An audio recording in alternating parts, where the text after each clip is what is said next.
Now let us discuss one example using the concept of function overloading, and students, this type of questions are very important from the examination point of view. This type of questions comes of 15 marks.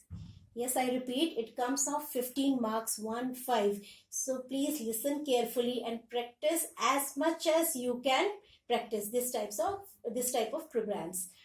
So I will. Here is the question written, and this is also given on your book, class 10th book, page number 105. I am reading the question. Design a class to overload a method volume as follows. Here it is written overload a method, means obviously it is a question of function overloading, means all the methods will have the same name, volume.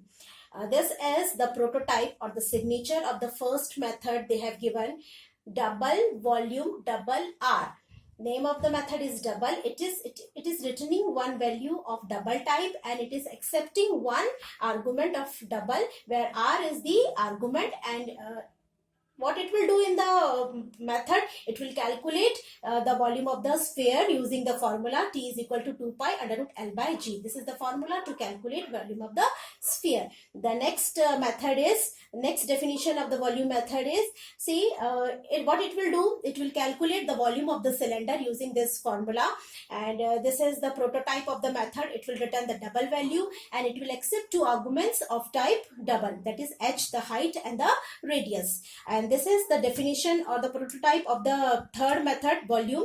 It will return a value of the double type, and it is accepting three arguments, that is length, breadth, and the height. And what it will do inside the method, it will calculate the volume of the cuboid using the formula V is equal to L into B into H. So in our program, we will be having three methods of the same name, volume, and we can see that all the name volume is the same name, volume are used in the three methods. So it is a case of function overloading. Next we will see the solution of this program, how to write this.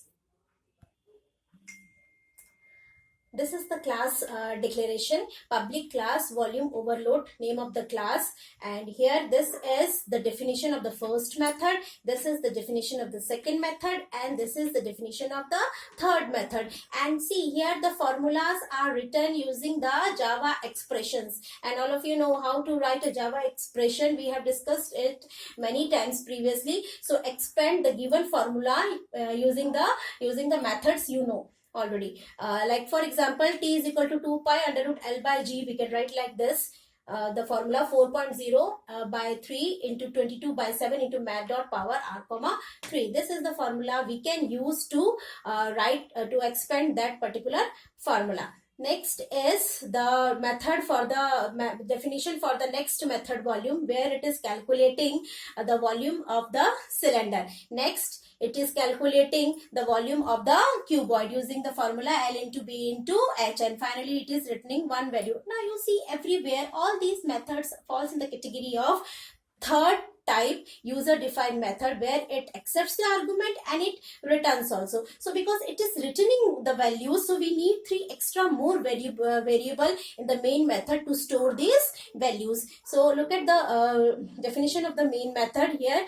This statement is to create the object of the class, where the name of the object is T. Then again the three variables are there to store these returned value, and then the method calls are there, and finally we are displaying the result over here. This is the way how we can write the solution of this program, where we are having the same volume method, three times the same volume method. So in this regard, it is overloading the volume method. And in the main method, because the different number of arguments are there, so the compiler will distinguish this based on the number of arguments. Though these three methods are accepting the arguments are of double type, but but the number is different. The first one is accepting one argument, the second one is accepting two, and the third one is accepting three. So these three methods are different in this regard. So compiler distinguish these three methods based on the number of arguments. So this is the way how we can write a function overload